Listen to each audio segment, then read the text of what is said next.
2 years ago today, March 19th, my 82-year-old mother, Marie, had a severe stroke.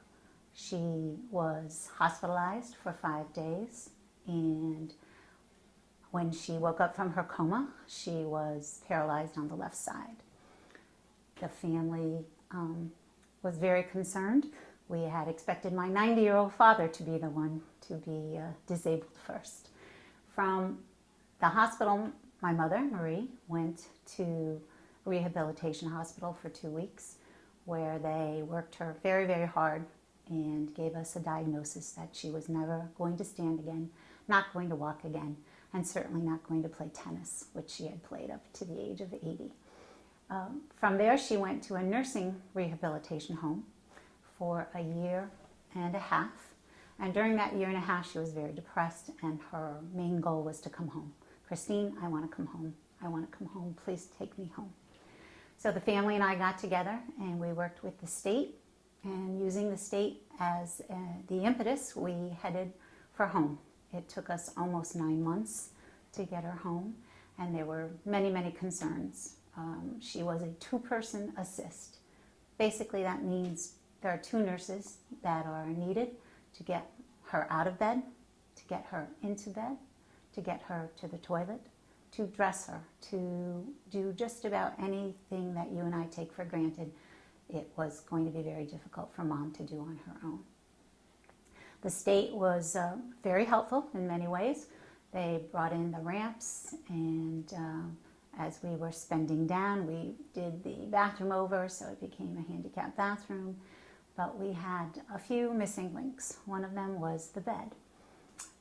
It was my luck that one of my girlfriends, Donna, who is an angel, called me up while I was vacationing down in Clinton, and she said, "Chris, I found a bed that I think would be perfect for you. It's in the Hartford Current.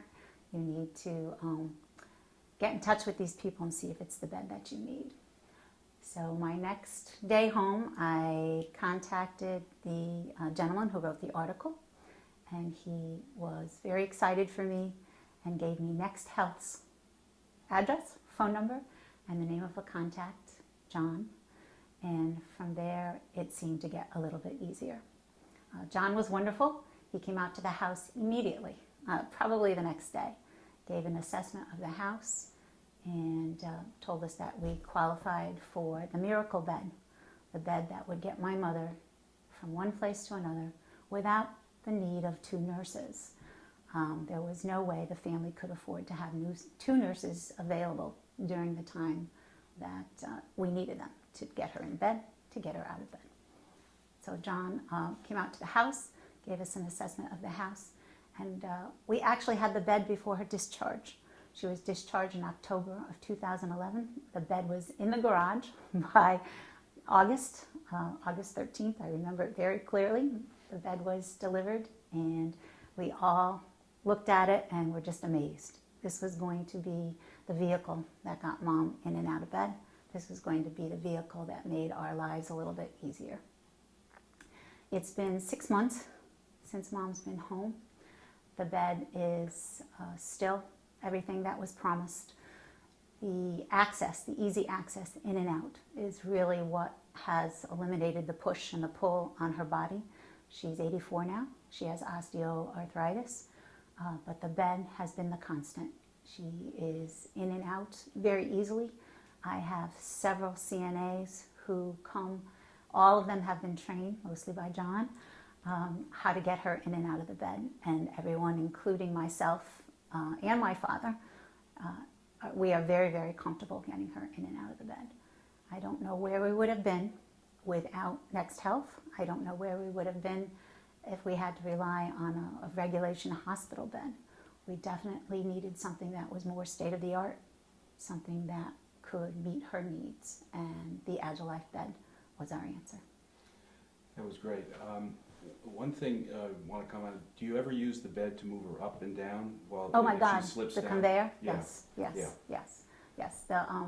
The bed has all of the attributes of a hospital bed, so that if she slides down, you can move her up.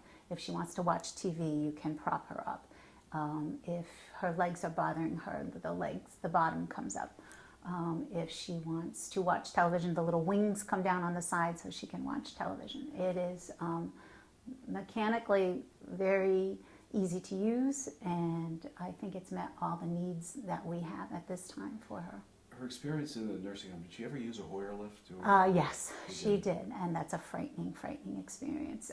If you've ever been in a ride where you feel out of balance or out of control, that's what a Hoyer lift is like. It's like you are suspended, you have no control, and it's a very frightening experience. And I can't imagine being 82, 83 years old and being hoisted around from one lift to another. With regard to the commode, has she used it at all? We used it at night, yes. Yeah. Yes, it has been used. The commode, the chair, all of the pieces, all of the pieces of the bed have been used. How does your father like it? He first thing he does when someone comes to visit is show him Mama's bed. So he says, "Come see Mama's bed." And so then he goes through the gadgets, and he knows how to press all the buttons and how to get her in and out. And before she came home, I don't know if you remember this, John, he slept in it. He wanted to make sure that it was comfortable for her, and she, to this day, thinks it's very, very comfortable. But yes, my father slept in the bed and tried it out to make sure that Marie was going to be comfortable and safe in it. Once we had the promise of a bed and we knew that Mom could come home, her entire attitude changed. She was very, very excited, could not wait to come home. She came home in October. She qualified for physical therapy again. A person who had told her that she would never walk again was actually wrong. Mom is standing. She is walking with the help of an aid or with the help of a hemi walker. She has qualified for physical therapy. All of these things would never have happened if she had stayed in the rehabilitation or the nursing home where she was. These things would never have happened. So it was just the right effect, the right dominoes. Everything was in place, and her goal is to play tennis again. She'll be 85 this May, but no one's told her that it's not possible, and you never know.